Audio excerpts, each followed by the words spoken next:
शरणं गच्छामि बुद्धं शरणं गच्छामि।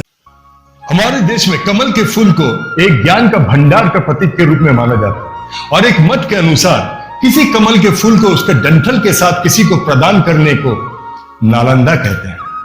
जी हाँ दोस्तों, मैं डॉक्टर जयंत विश्वास आज आपको नालंदा विश्वविद्यालय अर्थात जिसे नालंदा विश्व विहार भी कहा जाता था उसके बारे में अतीत से आज तक की जानकारी देने जा रहा हूं। नालंदा विश्वविद्यालय जब अपने पूरे वैभव में था तब यहाँ पे अनेकों विषय वो अनेकों भाषाएं पढ़ाया जाता था, जिसमें से कुछ प्रमुख है खगोलिक शास्त्र, भूगोल, ज्योतिष शास्त्र, चिकित्सा शास्त्र, मुद्राएं, धातु की ढलाई इत्यादि इत्यादि। और इन सब का एक ही सिद्धांत था कि उन्हें किसी भी तरह वैज्ञानिक सिद्धांतों से जोड़ना, जो कि आज का जो मॉडर्न युग है उसका शिक्षक जो प्रणाली है उसके साथ मेल खाता है। जिस समय यह नालंदा विश्वविद्यालय हुआ करता था उस समय जो भारत में गुरुकुल की परंपरा चलती थी। गुरुकुल अर्थात जहां प्रारंभिक शिक्षा दिया जाता था और तक्षशिला जहां पे उच्च शिक्षा दिया जाता था। हमारे पास जितने भी जानकारियां उपलब्ध हैं नालंदा विश्वविद्यालय के बारे में, वे सब जानकारियां हुएनसांग के लिखे हुए वृत्तांत के ऊपर ही निर्भर है, जो कि 7वीं शताब्दी में भारत के नालंदा विश्वविद्यालय में आए थे जब चाइना में जांग डायनेस्टी अर्थात जांग साम्राज्य का युग था।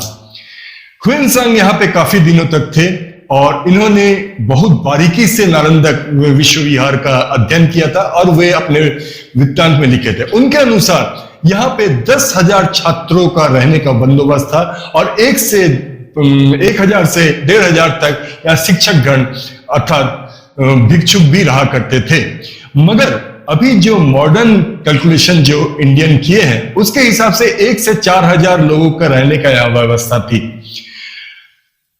ह्वेनसांग के अनुसार ये नालंदा विश्वविद्यालय का जो संस्थापक थे उनका नाम था शक्रादित्य, मगर हमारे इतिहास कहते हैं जो इनका नाम कुमारगुप्त था और जिन्होंने 415 से 455 तक राज किया और उसी दौरान इसकी स्थापना हुई। आगे तिब्बती विद्वान तारानाथ भी यहां आए हुए थे, उन्होंने भी इसके बारे में बहुत सारी चीजें अपने वृत्तांत में लिखे थे। उनके अनुसार नालंदा विश्वविहार का जो ग्रंथागार था वो एक विशाल था जिसे धर्मागंज नाम से जाना जाता था। पूरा ग्रंथागार जो था वो 3 इमारतों में बटे हुए थे। एक एक इमारत 9-9 मंजिले के थे और उनके नाम थे रत्न सागर, रत्न दोधी व रत्न रंजक। वहां जो पांडुलिपियां रखी हुई थी वो करीबन 90 लाख थी और एक एक पांडुलिपि में ताड़ के पत्ते या भोजपत्र में लिखे गए थे। कहा जाता है कि जो मोहम्मद बख्तियार खिलजी ने जब यहां आग लगाया तो वो आग की लपटें कम से कम 6 महीने तक धधकती रही, जिसके चलते इस क्षेत्र के जो आजू बाजू के जो भी पर्वत हैं वो पूरे धुएं धुएं हो गए थे। तारानाथ के अनुसार नालंदा विश्वविहार के दीवारों पर बुद्धा, बोधिसत्व, जातक कथाएं के विभिन्न पात्रों वो हिंदू देवी देवता के सब मूर्तियां उकेरे हुए थे।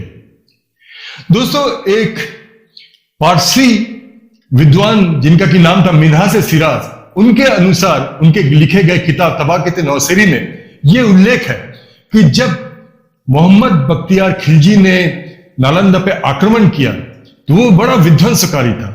उन्होंने हजारों बौद्ध भिक्षुक का सर तन से अलग कर दिए थे, वो बहुतों को जिंदा जला दिए थे।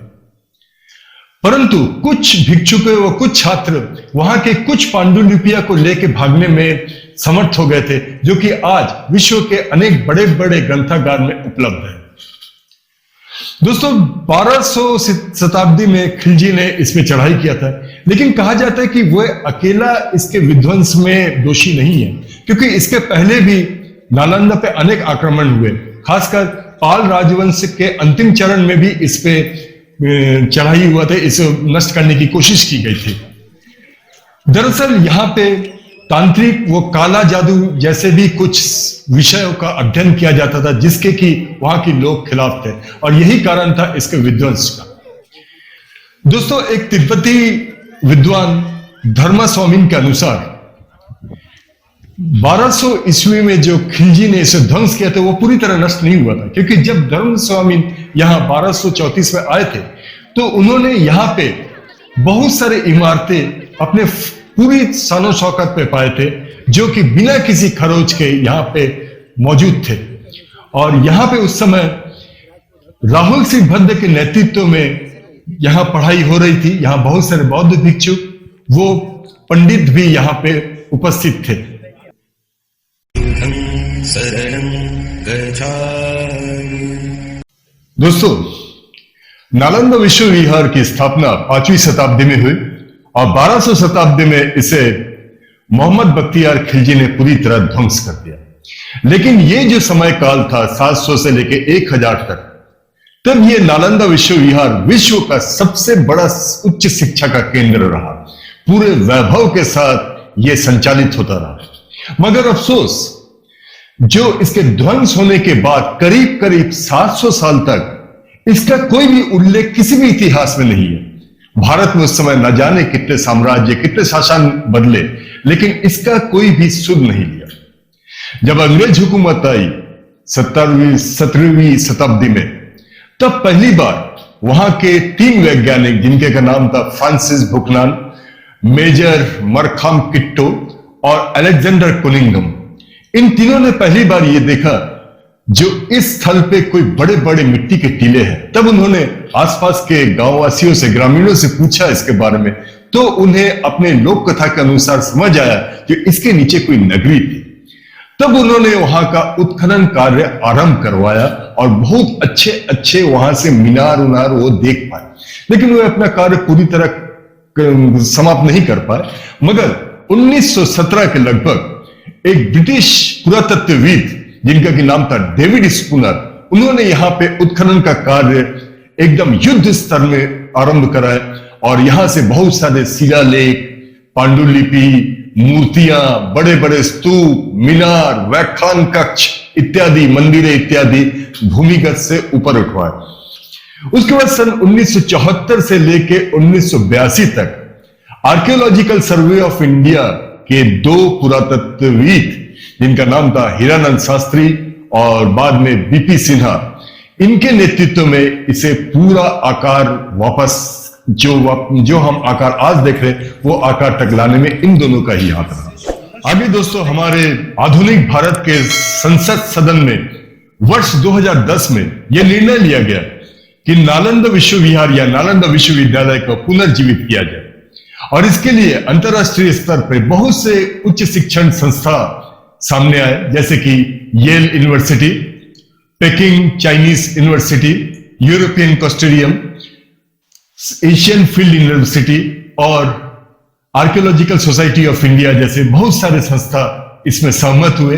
वो अपना मदद करने के लिए सामने आए और इसके तहत नालंदा विश्व विहार के मुख्य स्थल से तकरीबन 70 किलोमीटर दूर एक नया जगह चुन के इस विश्वविद्यालय को पुनर्जीवित किया गया। आगे दोस्तों, 2016 में यूनेस्को द्वारा नालंदा विश्व विहार को वर्ल्ड हेरिटेज साइट अर्थात विश्व धरोहर स्थल के रूप में मान्यता दे दिया गया।